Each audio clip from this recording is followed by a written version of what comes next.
Oh dear. I think I may have left our grass a little bit long. It's going to be difficult to cut now. What will I do? Oh dear. Well, my old Ferris IS 3000 010. That'll manage it, but it'll take a few cuts.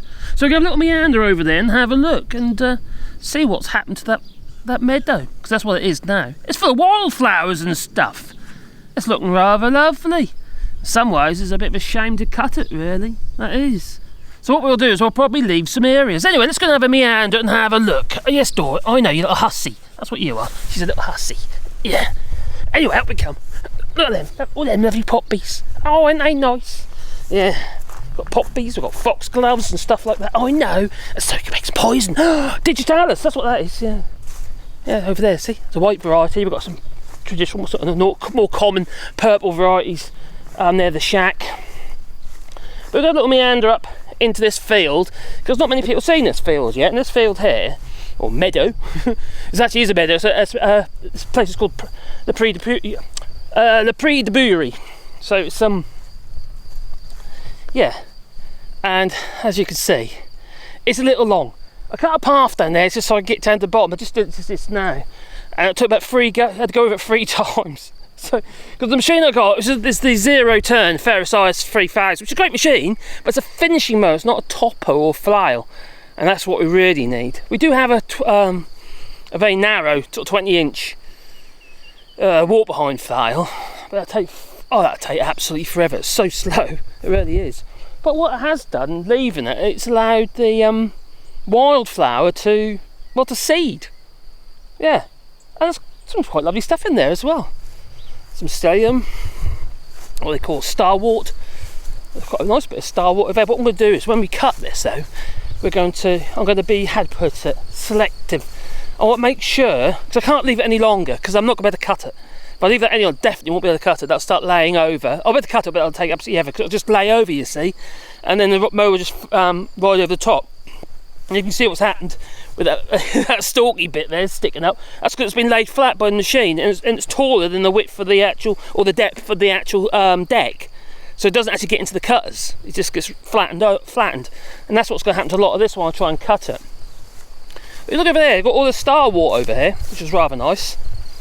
Look at that, lovely. So obviously I'll have to make sure I leave some areas, make sure this gets a chance to properly, don't get to seed and what have you. And we've got some, well, you obviously got the usual, but buttercups and what have you. See, all the bees and stuff like that, insects, they love it, absolutely love it. And you can hear the crickets.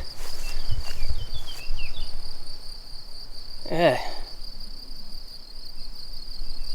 See, that's the other thing, I don't really want to disturb them, because what happens, I'll start cutting them, I'll have a swarm of these crickets jumping out in front of me. But I don't want to hurt them, you see. No. Don't want to hurt animals or creatures. See all this hair, it's all going to, it's starting to go to seed now, so all them would be little seeds. Different grasses, very soft, lovely grasses. Ooh. So it is nice, but I have to be practical. I will have to cut it. That's a shame. I really don't want to, but I'm going to have to. So what we're going to do is we're going to leave areas such as like an island over there where that starwort was, and like over here we've got the oxeye daisies that popping up over there. Can you see them? Yeah, you can see the oxeye daisies over there. Let's walk with the ticks. See some more starwort. It's all over the place. Yeah. Oh, I'm really humming and whether or not to cut it. What I might end up doing is just cutting the top part near the house, and leaving us a little bit longer, or being a bit selective, maybe going around some areas, creating little islands, so we can tackle it later. And more oxeye daisy. They're quite common things, but I think what I'm going to do is I'll be collecting the seed off a lot of these things. Here comes Dora. You coming, I do it, girl? What are you looking for? She likes to dig, that one. She should have called a digger. She digs and catches moles. She throws them up in the air and eats them. Gross, isn't it? Don't you think? That's a bit gross. So they've got a lot of chestnut trees and oaks and willows along this shaman. In there's a shaman. A shaman is basically a path. You know, it's typical French. Usually going for access to fields and what have you. And because the problem was, you see, in France, because of the inheritance laws, you can't disinherit your children at all, you see. So whereas in the UK, like for instance, when it, you know, it goes to the eldest son and all that, do you know what I mean? It's generally, traditionally, all the land doesn't break it up. But here in France, you could end up with all these little tiny plots everywhere, and they could become landlocked. Hence, with these things called chemins. So it's a double row of trees, and in between them, they've got access to the fields. And this chemin here, I have to look after this one, and it links 2 roads. It's great for us because we can do a round walk with the dogs, you see, and come back here. So I'll be cutting that. I will have to cut that today, so we can get through it. It's a bit. I had to put a bit long. It'll be the first cut of the season, but I've been waiting for parts for the machine, you see. That I've got them now. It seems to be working quite well now. So it's good. More oxeye daisies, some chestnuts. Well, the thing about the chestnut is that it's you can coppice it, and all grow. This was all coppiced. All this was coppiced. This tree was. Same with all the chestnuts down here, all coppiced. And what happens is you end up with lots and lots and lots of new growth coming from the bottom. So when I see them, yeah, it's quite quick as well. Yeah, very quick. Apart from losing the habitat for the animals and stuff, the tree isn't a goner. Do you know what I mean? Generally, it's done for poles that way because they grow fast and straight. Come on, hussy. There go my little Dora. She's funny. So it's a lovely field. It really is, and it's little meadow. It's we don't really want to lose, you know, because all the colours and the textures and stuff. You look up there, that's lovely, isn't it? But the thing is, we've got no choice. We've got to cut it. If I had a different machine, that is, like for instance a flail, I'd leave it a lot longer.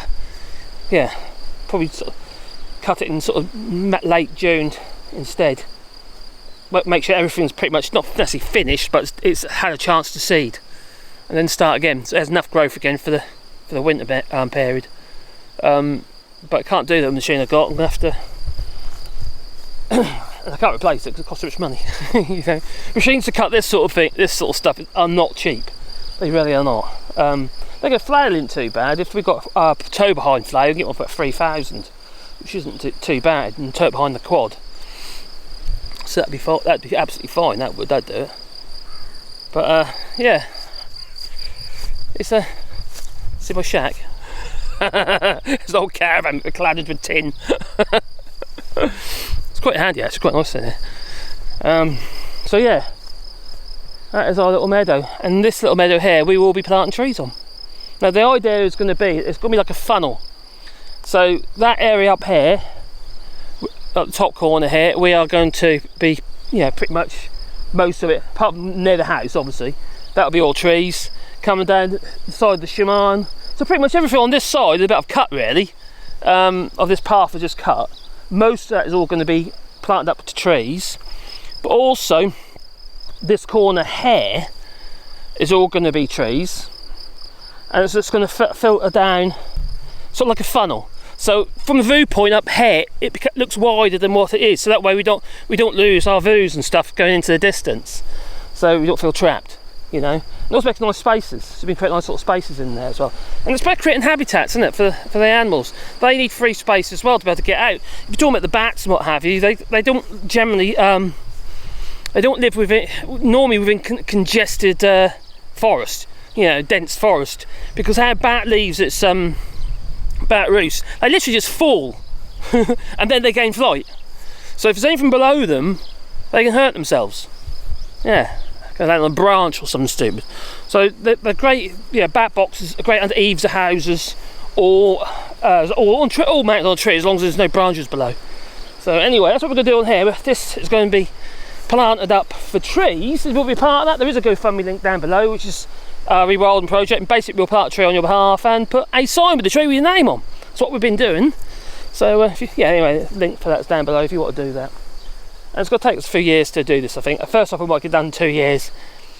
No, it's too much work.